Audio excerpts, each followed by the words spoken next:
Hello, my name's Gavin. This is Genre Books. I might be the last person on Booktube to be talking about their October reading plans, but potentially better late than never.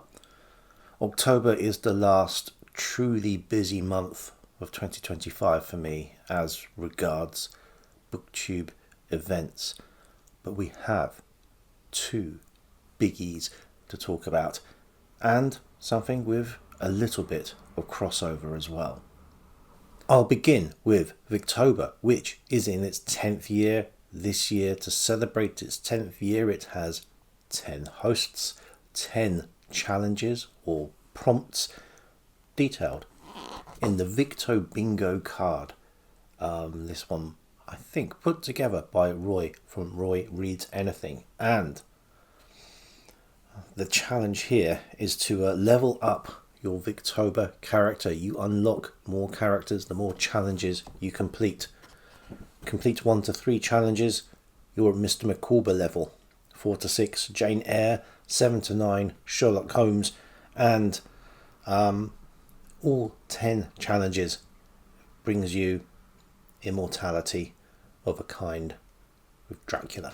So let's go through those challenges for the uninitiated, and there can't be many left. Victober is a month-long reading event celebrating British and Irish literature published and or written between 1837 and 1901, the reign of big old Vic herself.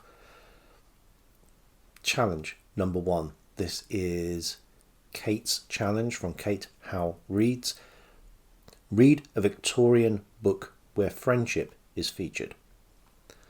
Well as being the last person to post their October reading plans, I might be the last person in the world to read Anthony Trollope, The Warden by Anthony Trollope, for the Friendship Challenge.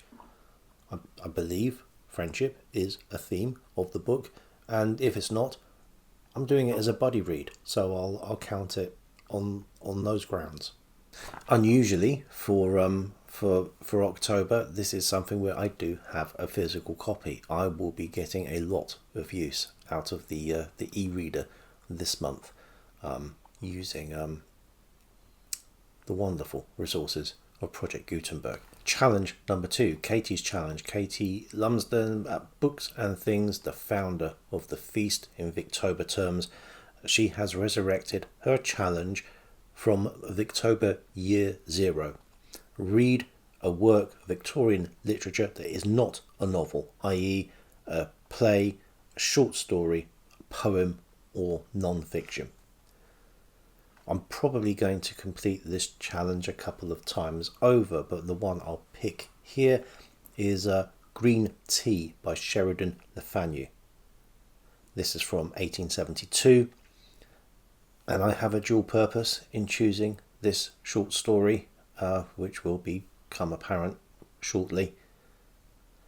As a spooky coincidence, I did work with a man about 4 or 5 years ago now, whose surname was Le Fanu, and eventually I said,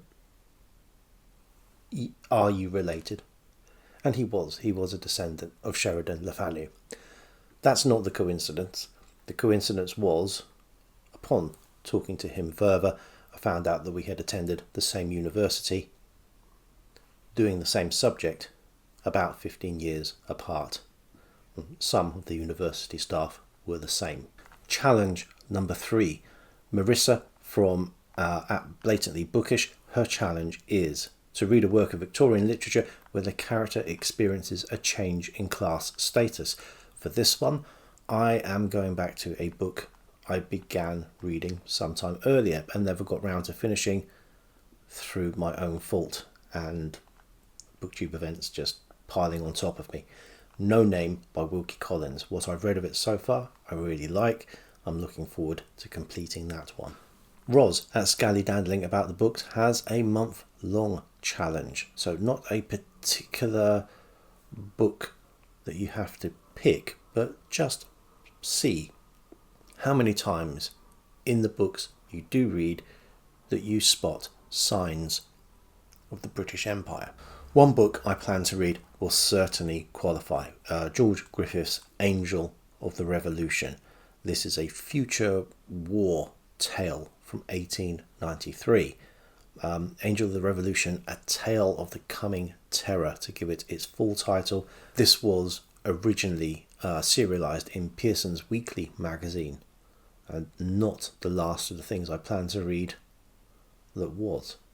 Elizabeth's challenge is to read a work by an underrated Victorian woman writer. So, no Brontes, no Gaskell, no Eliot, no Rossetti.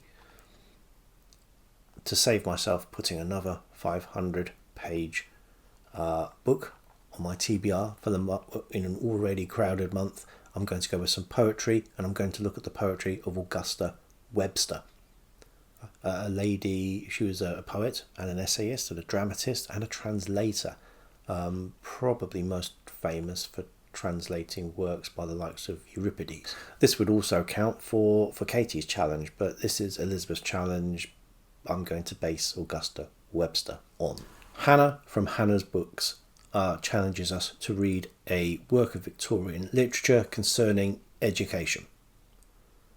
Well, in Victorian literature, you can't throw an orphan without hitting a governess. So I'm going down the governess route, and I'll be reading Jane Eyre by Charlotte Bronte, where that does form part of the story, as far as I believe. I've never read Jane Eyre. I ought to have done so by now.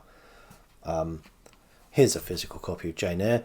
It's not the one I will be reading. This belongs to my wife, and it's a nice Folio Society edition with some fantastic artwork, which I should be very gingerly showing you. I am looking forward to this. I've been meaning to get round to the Brontes. I've only read Wuthering Heights and a couple of poems from Emily Bronte. So this is long overdue for me. I believe this is also a favourite book of Hannah's, so possibly apposite for her challenge. Challenge number 7, Jess's challenge at Dickens and Docks. Step back in time, read a Victorian work set in a different era. Well, this is still stepping back in time for me, and it is in a different era from the Victorian era. The Angel of the Revolution would count, and it may have to count if I don't also get the chance to read the sequel to The Angel of the Revolution, also serialised in Pearson's Olga Romanoff by George Griffith. Milena at Milena Reads invites us to spin a colour wheel, or digital colour wheel, which I did earlier, and you can hopefully see spinning now. And the colour it finally picked was a rather sickly green, which led me to this book, Spores of Doom, Tales of the Fungal Weird, from the British Library's Tales of the Weird series. There's a lot of stuff in this book. I'm picking a short story because I have a lot of stuff to read. This is a short story from Julia Horatia Ewing, called The Fiddler in the Fairy Ring, a tale which sounds positively filthy, but hopefully it's more on the spooky side. It's from 1873. Possibly this is another underrated Victorian woman writer. I won't know if she's underrated until I've read her, I suppose. The Fiddler in the Fairy Ring sounds like it would also qualify for Roy's challenge. Roy Reads Anything. His challenge, read a work of Victorian fantasy. However, I'm going to go with one of the bigger names of Victorian fantasy, and I will be reading The Princess and the Goblin by George MacDonald.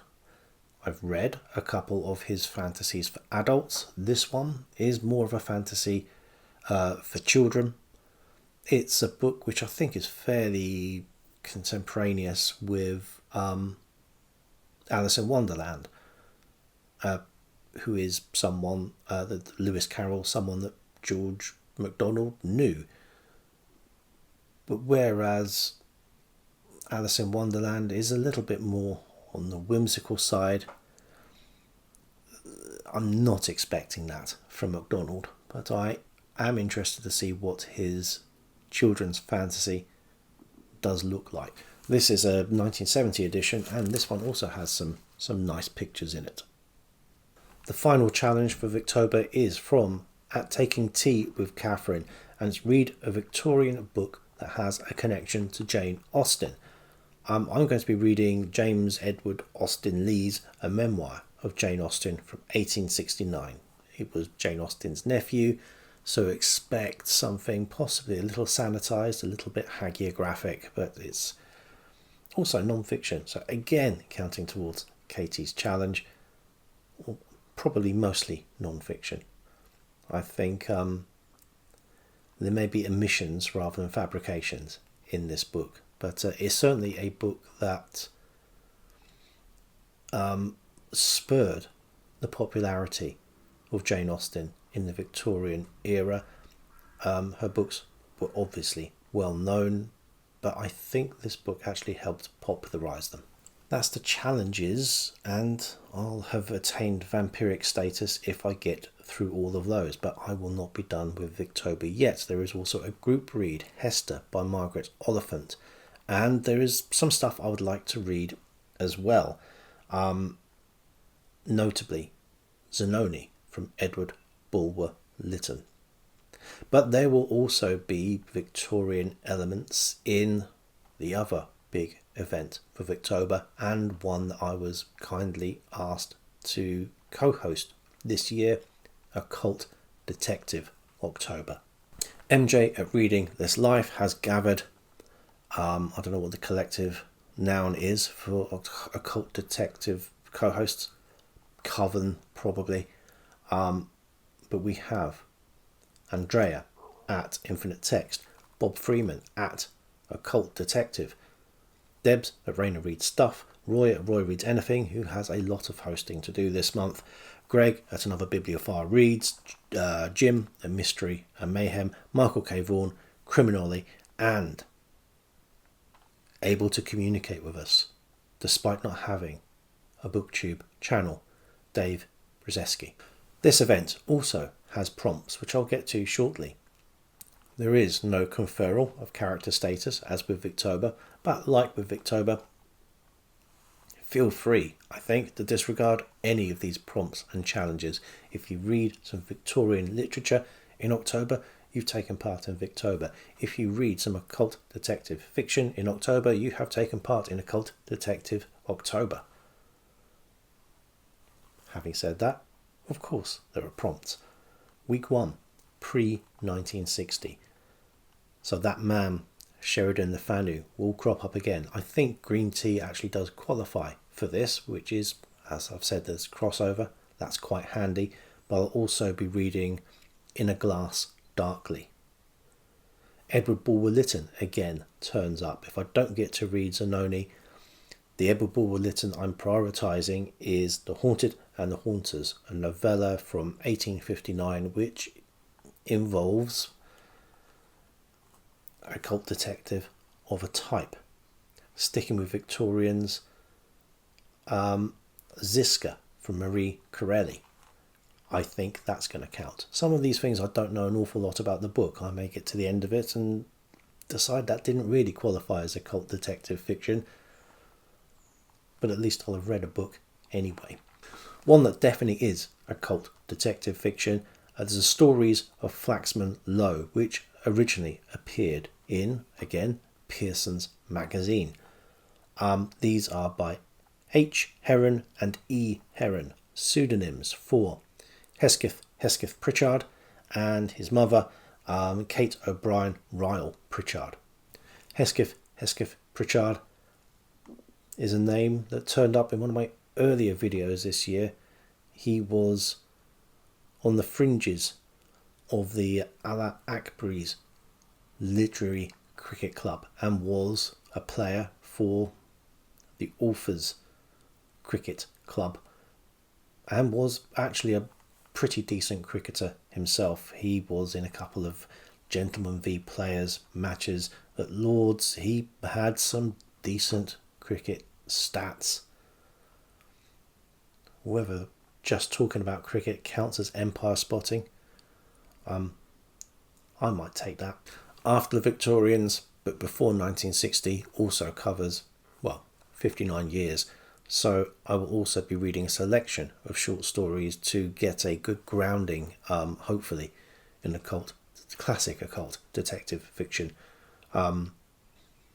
with the detectives John Silence from Algernon Blackwood, Carnacki the Ghost Finder from William Hope Hodgson, Jules de Grandin from Seabury Quinn, and Judge Percival from Manly Wade Wellman. Some of those, as you all know, are also a little bit pulpy, so I'm happy to expand my knowledge in the pulps as well. Prompt number 2, week 2, post 1960. I'm undecided yet what I will be reading. It will be at least one of, I probably won't have time for both, but at least one of Stormfront from Jim Butcher, the first book of the Dresden Files, and Rivers of London from Ben Aronovich, the first novel in that series. Week 3 is Diverse Character or Author. I'm going to be reading a book I know next to nothing about. Stephen P. Aitchison, The Witches of Scotland. And week 4 is Anything Goes, which, to be honest, with quite how many books I've got on the go here, it's just going to be me playing catch up. As well as these prompts, there are other ways of inveigling your way into Occult Detective October. Week 1, perhaps you might want to look at just stuff that's in the public domain. Well, I'm going to be covering the public domain like a nice thick coating of ectoplasm. I'll be doing a Gutenberg video. Hopefully I'll be doing a non-Gutenberg video as well. Week 2, urban fantasy. Well, I think Dresden Files or Rivers of London would capture that. There are plenty more options available. Week 3, pulp adventure. Well, I think I'll be covering some of that with the Seabury Quinn, for example. But there's also August Derleth and something that's adjacent to the Cthulhu mythos, but with occult detective overtones. Something else I'll be doing for Occult Detective October, possibly the last thing I'll manage to do for Occult Detective October, and I don't know if I'm going to get to read all of it, but I will certainly be dipping in, is my copy, as yet not arrived, of Occult Detective magazine. So, that's a pretty full plate for October. A little bit ambitious, eyes bigger than my belly, and that's saying something. But let's see how we get on. Until next time, bye.